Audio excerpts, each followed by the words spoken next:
Evening and welcome to the September 23rd, 2024 City Council Work Session. Thank you for joining us in this hybrid meeting format. For work sessions like this one, where there is no opportunity for public comment, those wishing to access the meeting can do so by watching the live stream available on our website, the broadcast on Comcast Channel 21, or by calling into one of the phone numbers listed for this meeting on the public webcast and meeting materials web page. And even though there are not a lot of us in the room right now, just a reminder that in the case of a medical emergency, the automated external defibrillator is right there on the wall in the box behind the staff. And if we have to evacuate, the emergency exits out onto the terrace there and the double doors back there. And with that, thank you for joining us. And I call this work session to order. And I guess maybe I'll turn it directly over to you, Carrie. Does that make sense? Okay.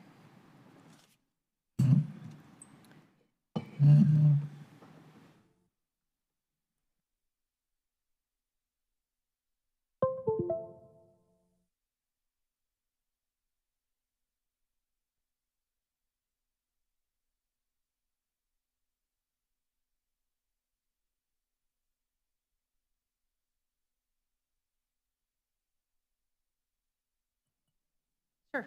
Are we good now? Okay, perfect. Let me start again. Good evening, Mayor and Council. My name is Carrie Baraldo, and I'm one of the interim co-directors for the Employee Resource Center. And the work session today is for Council to determine their preferred approach for the recruitment of the new police auditor. So I'll be asking for direction on two specific pieces tonight, and we'll walk you through details as it relates to both of those questions. So the first being, is council satisfied with the current police auditor job description? And the second being, would council like the Employee Resource Center to lead a national recruitment, or would council prefer to hire a recruiting firm to lead the work? The current police auditor job description is included in your packet under Attachment A. The job description aligns with the role as outlined in City Code, and you'll see the salary range included on the job description reflects the range that was established by council when working on the last permanent auditor contract. If council is satisfied with the job description as is, we can move forward with that as the basis for any type of recruitment. If council wants to update the job description, I can work with council leadership to make updates and return to a future work session with those updates. In the September 9th work session to appoint an interim police auditor, council expressed interest in a national recruitment, so the options I'm outlining today are specific to conducting a national search. So the two options are council can elect to have the ERC conduct the recruitment, or they can hire a recruiting firm to conduct the recruitment. And I'll walk through those options in a little bit more detail, and that's outlined in Attachment B of your packet. So if the council chooses to have ERC run the recruitment, the ERC would post the position using the job description and an updated brochure within the next 2 weeks. Using this approach, it'll likely take around 5 months for the full process. However, given the time of the year and the number of fall-winter holidays, that timeline may extend slightly. I would note to keep in mind that the interim auditor's contract ends on March 15th, 2024, so that is a timeline to keep in mind for the process. As part of the recruitment process, the ERC would be prepared to conduct national outreach utilizing professional organizations, as well as attending the Nicole conference that was recommended by Interim Auditor Gissner and referred to in the September 9th work session.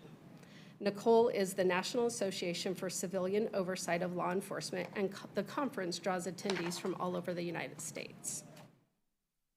Attachment C in your packet is the brochure that was used during the last police auditor recruitment in 2008 and 9. It was provided to you just as an example of what we used during the last process and to demonstrate the types of information that we would typically include. ER staff would, of course, work with other city staff to ensure the contents of the brochure are up to date. And so that would be updating things such as city budget and number of employees and those factual information. Under this approach, we would use existing resources, and it would allow for ERC to start collecting applications as council determines the selection process that they would like to use. The ERC would attend a future work session for council to provide direction on those specific pieces. The other option is that council can choose to work with a recruiting firm. This option would entail the ERC returning for 2 to 3 work sessions in the near future to facilitate council selection of a firm. This would need to take place prior to beginning the recruitment. Once selected, the firm would attend future work sessions with you to determine the outreach and selection process. This option would cost anywhere from $40,000 to $60,000 for the firm, and it would likely take 7 to 9 months from start to finish, given the time needed that would take place to select the firm. Keep in mind that this option would likely result in a need to select another short-term interim auditor, as again, the auditor's contract ends on March 15th.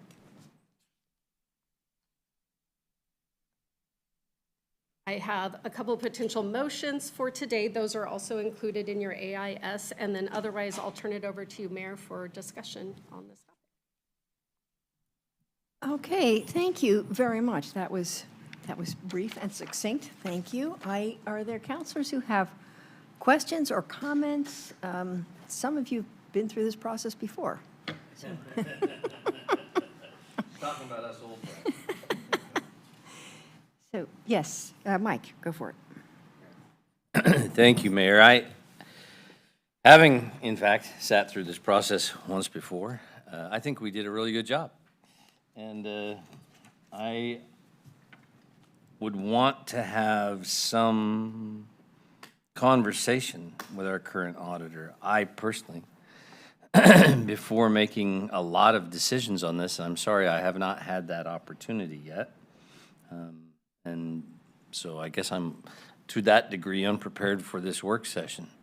But I suspect that's one of the reasons I asked the questions I asked of Matt and Randy last week, or whenever, week before, I guess, about their discussions with Mark and what the duties you discussed him participating in. So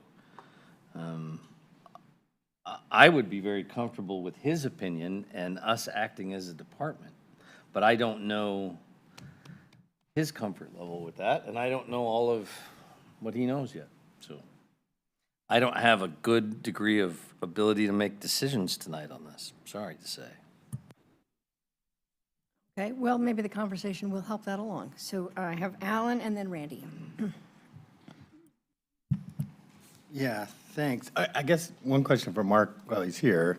If we did do the national recruitment, it took a little longer, you're willing to stay a little longer or than the current contract for 6 months?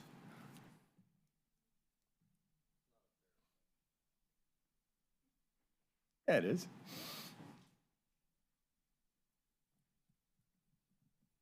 It's unlikely. So I won't be available starting around March 15th. And I won't be available for 11 weeks after that. I would be available after probably late June. So there's a gap of about 11 weeks there. We have a major event planned in which the investment has already been made. So that's the, and then there's also then the issues of if I'm here longer than 5 months and 29 days, then I'm a resident here. And that would be costly for me. I think I would have to double check on that. I hadn't really given that much thought. So I could certainly do a gap there, but I don't know if that's palatable for you guys or not. Yeah, okay. Thanks. This is a very specific recruitment. It's not a generic job by any stretch of the imagination. It's very specialized knowledge that needs to go into this recruitment. I'm wondering, I have a friend who specializes in just doing university president recruitments. And that's basically all they do. And are there firms that would have this niche? I would doubt that there's probably firms that have this specific niche. Police auditor is a very unique position, and Mark could probably speak to that as well. Most recruiting firms generally specialize in executive level, general business type executive level recruitments, or there might be specific ones that do technology or law enforcement. This one has some connection to law enforcement, but I'm not sure we would find someone that has a specialty in recruiting for auditor positions. Not that many police auditors. Any comments on that, Mark? There's firms that do, that their primary focus is government, so they would have a little bit more of specialized skills. And there is, in this business, there is some turnover, so there's probably a few out there that do a few a year, perhaps, some that don't do any, so I said it already, there's a few out there, I think, that could be helpful. Yeah, both these approaches have merit, and then the cost doesn't bug me at all. Having $40,000 to $60,000 seems totally within the ballpark of what, as I was expecting, and we should expect.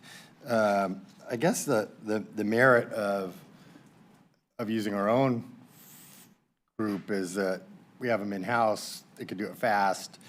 I guess the merit of a contractor is that they do this for a living, they have more contacts, and especially if you get like a government, an entity that specializes in government, you get more distribution across the country because that's what they do. I wonder if there isn't a hybrid approach to this, where we hire a firm to help us with the outreach. But we could speed up the process, especially given Mark's March 15th kind of deadline. That's less than 6 months from now, right? September 15th would have been the start of the 6 months. So by the time we get this going, we're going around about 5 months. I'm wondering if there's a hybrid of this, because I like the idea of the outreach from capabilities of firms. Works. There's definitely hybrid approaches, so most recruiting firms are willing to work with their clients to figure out what works for them. I agree with you that the outreach is one of the most important pieces that they could be able to provide, and so that would be at the beginning part of the recruitment. And so solidifying a contractor and getting them on place or on board to be able to do that outreach piece would need to happen first, and then city staff could support through the actual selection process, right? The selecting of applications and interviews. I'm not sure it would condense the timeline any less than the 5 to 7 months, though. Yeah, right. If I may, my recollection of my hire was that approach, that the initial. Yeah, that's why I brought it up. The initial outreach was done by a recruiting group that actually rejected me. But having said that, and I don't remember who they were, but You could look it up. it was it's factual. And then I think once they sent a group of 10 or 12 to the city, then the city took over from there.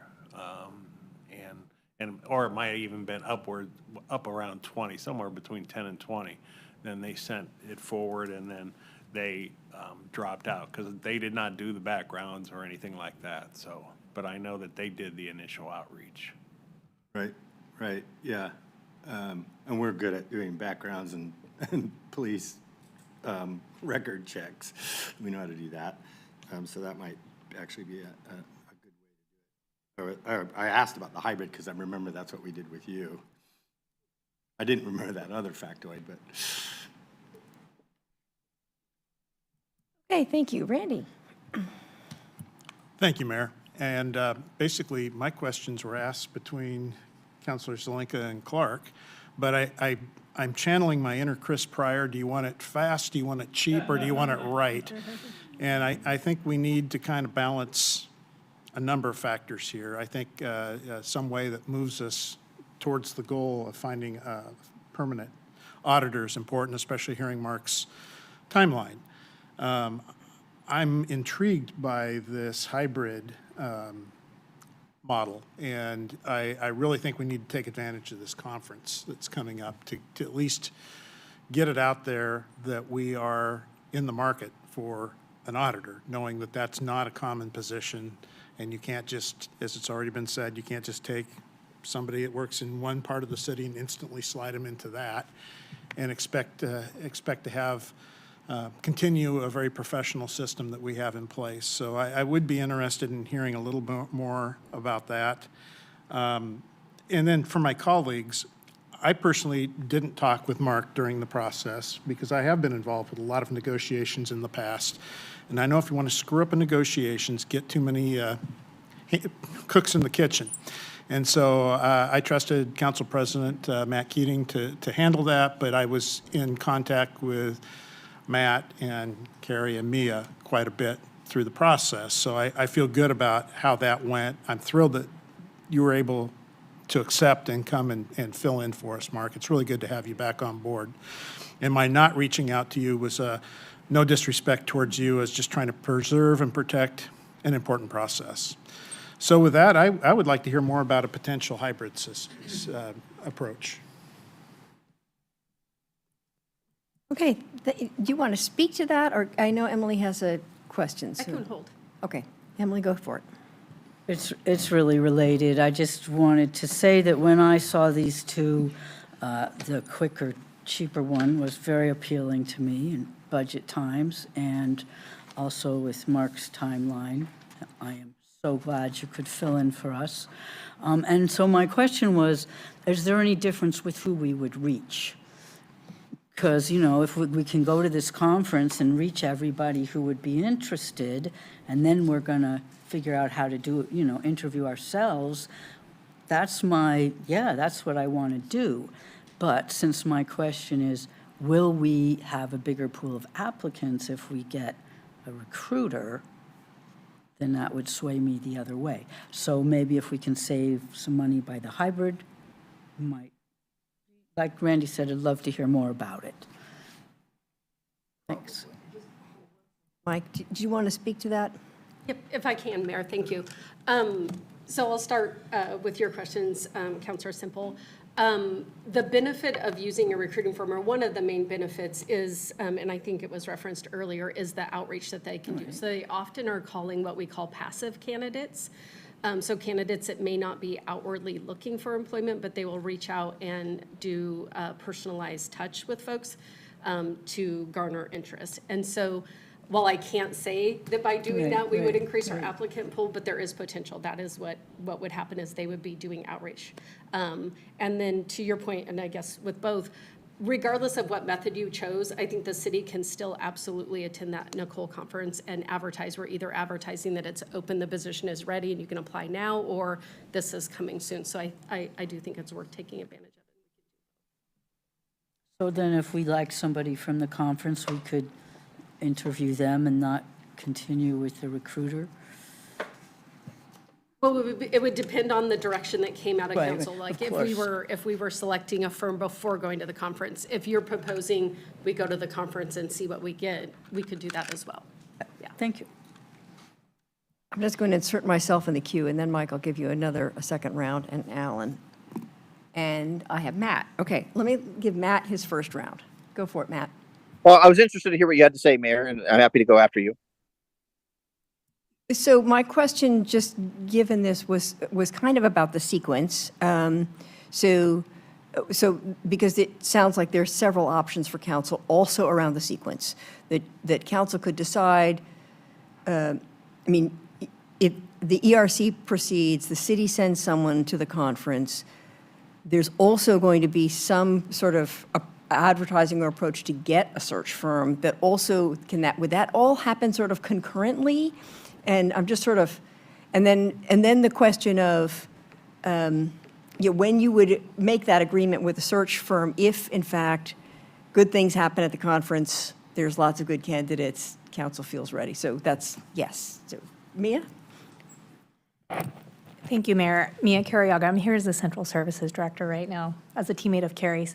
Another approach that would allow for a hybrid method would be that the city could pursue candidates. We could post the position, send ERC staff to the conference, and see what kind of applications we get. And if council isn't satisfied with the initial pool, we could pursue a firm who could do additional work. That makes a lot of sense. Okay, hang on, Mike. I've got Matt for a first round. Yeah, Mayor, that's where my head's at. And so no surprise that I'm going to float option A. Let Employee Resource Center do their work. And I do encourage the traditional in-person outreach and whatever creative methods we have, that we take full advantage of new digital outreach efforts, including but not limited to geofencing, the very conference that we're alluding to. But I like hearing that should the approach that Mark has wisely suggested, and I wish I was there, Mark, in person. I'm sorry, I'm not tonight. I will be there later. I hope to connect with you. In addition to the outreach, the in-person outreach efforts, and empowering our Employee Resource Center to do the outreach, I like hearing the right talent from the Nicole conference. Then there's still an option to go with a professional. We probably do this because of their national connections much more quickly than we could. So if we did advance option A, I just want to ensure that our hands aren't tied and we have the flexibility to come back and start a national recruit process with a recruiting firm for this national search. Do you have a response to Yeah, that? absolutely, that could work. Is your mic on? I don't know if he can hear you. Yeah, I can hear. What's curious though is I can't see anyone. So I don't know if it's my phone, but the avatar for Eugene staff is just like a blank screen. And so I don't know if anyone who observes it at home is feeling or seeing the same thing I am. There we go. Hi. Okay, that's great. Thank you for answering my question. And colleagues, don't be surprised when it comes time to float a motion. I'm going to float option A and encourage passage.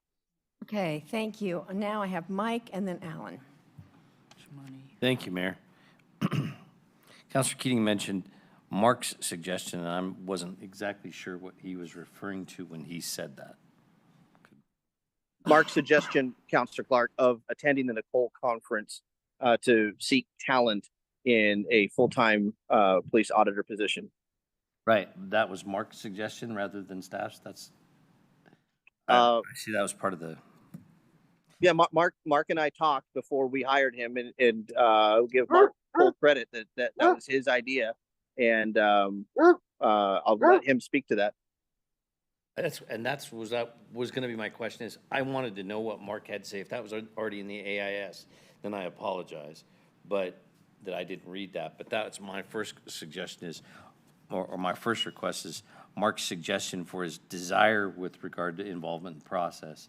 And secondly, I wanted to say, just as before you do or answer that, we've had a number of police auditors through time. I believe Mark has been the most successful one, and in my opinion, the best one at it. And having worked with them as council, some of the other auditors we've had as a council officer, for me, the reason I feel so strongly that Mark is the best one that we've had is because it's my opinion, he looked at his job from a neutral perspective, that his job was to do a neutral job of investigating, is this open and fair? He was not an advocate for one person or another trying to be heard as a part of the process. And I'm very interested in us getting a full-time permanent auditor who has that same set of values. And I'd be interested to know Mark's suggestion on how we acquire such a person. If I may. I like the hybrid approach. Certainly, you have a captive audience. That it's a National Association for Civilian Oversight of Law Enforcement. So, for an outreach standpoint, you do have a captive audience, but I don't think you're getting everyone who might be interested in the position. Some of those people represent agencies that are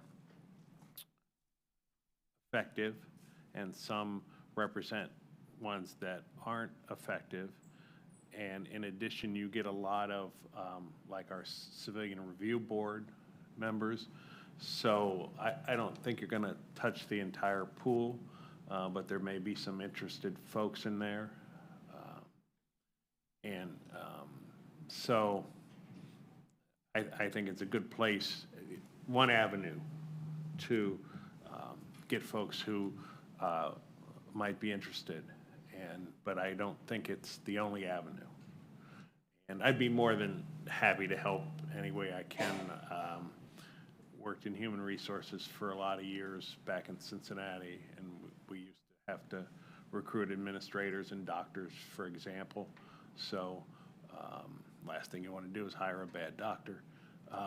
And so, you know, we were very involved in a lot of the things that, in that regard, and I'd be more than happy to help.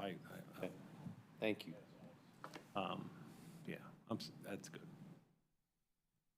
Thank you. Alan? So I looked up, the conference is October 13th through 17th. By the time you get back, and then if you just start the process of getting a recruiter or a search firm after that, you're like 3 months into the process, and that's way too late. I think, I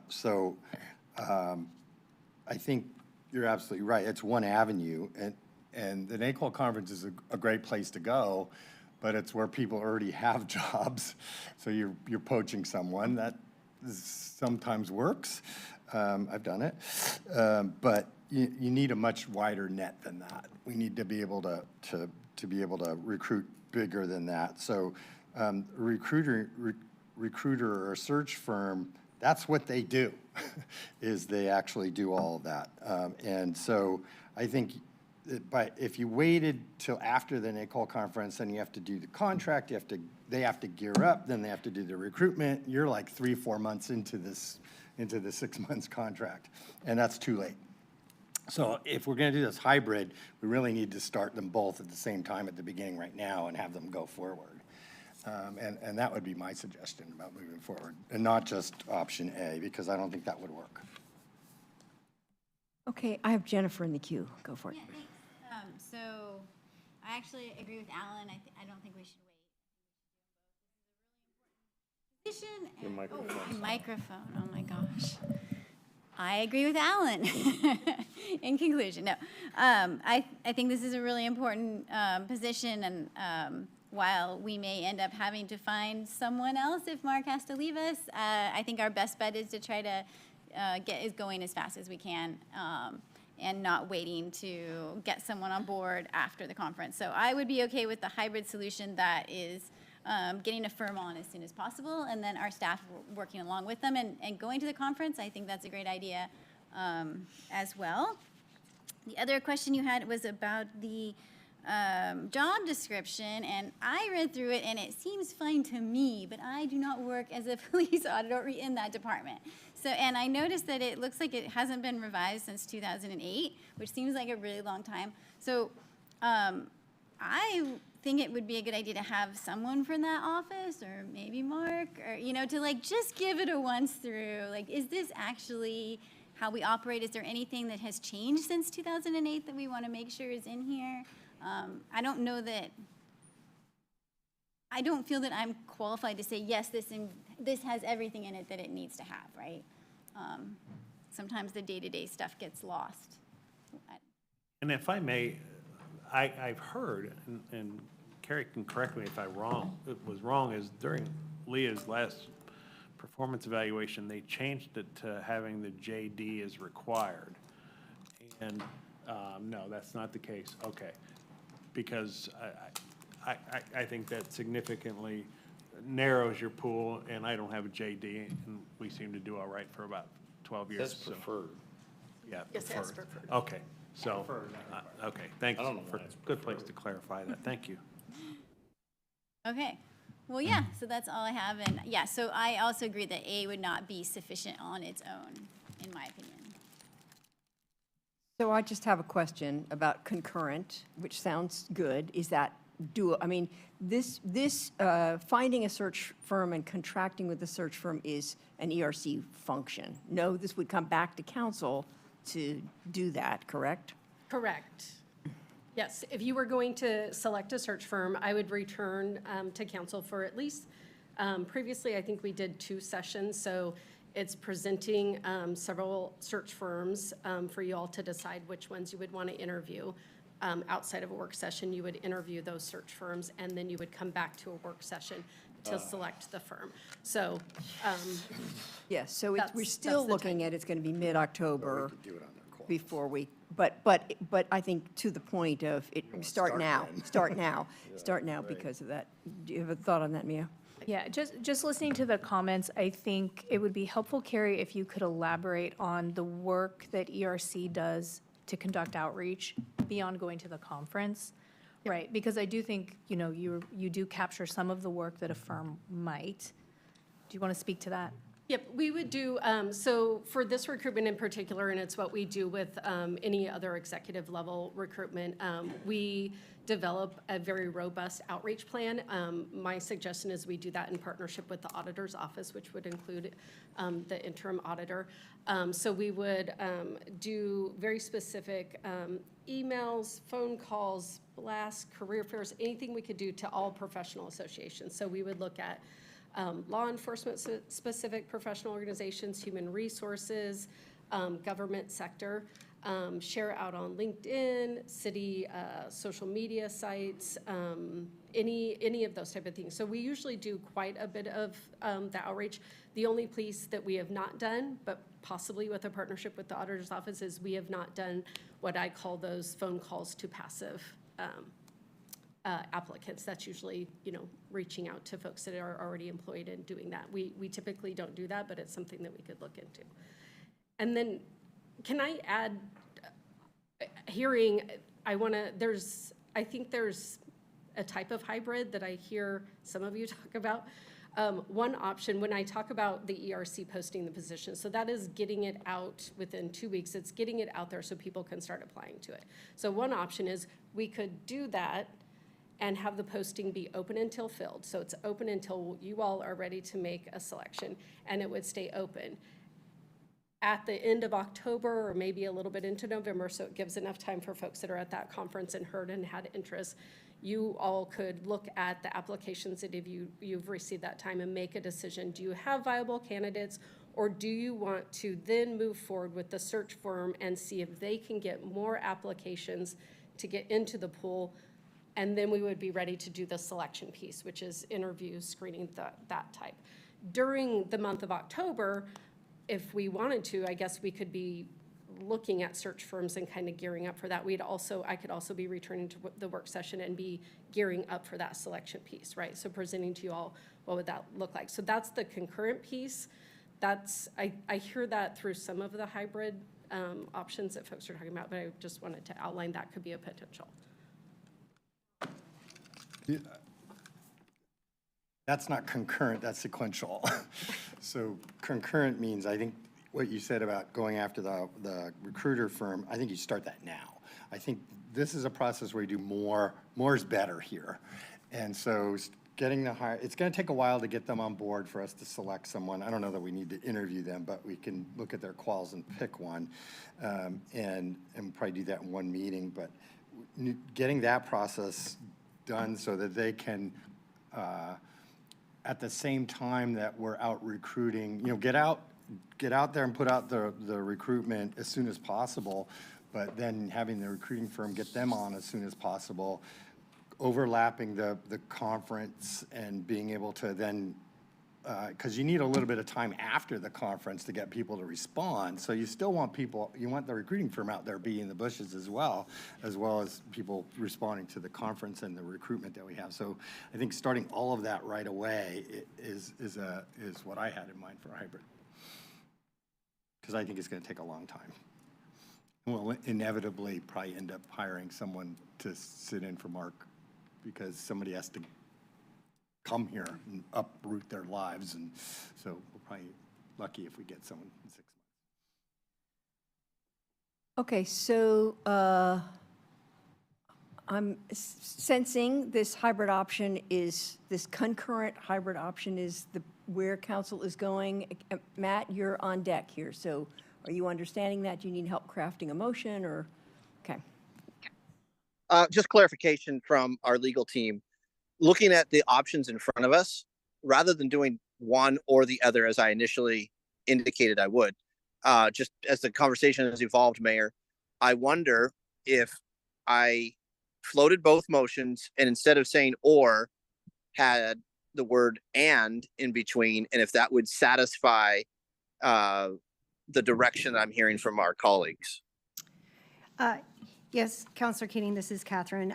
You can, and based on the conversation that I've heard around the table, I haven't heard that or the way it was written and intended would be that the recruiting firm would do it all. So based on everything I've heard around the table, perhaps adding a narrowing of that second, so it would be the and move to pursue a recruiter to conduct instead of to conduct a national search, to assist with national outreach or something along those lines, because that appeared to be what would the genesis of the need for the.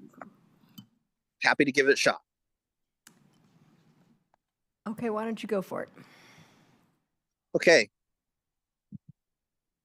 Move to conduct a national recruitment for the police auditor position run by the city's Employee Resource Center staff.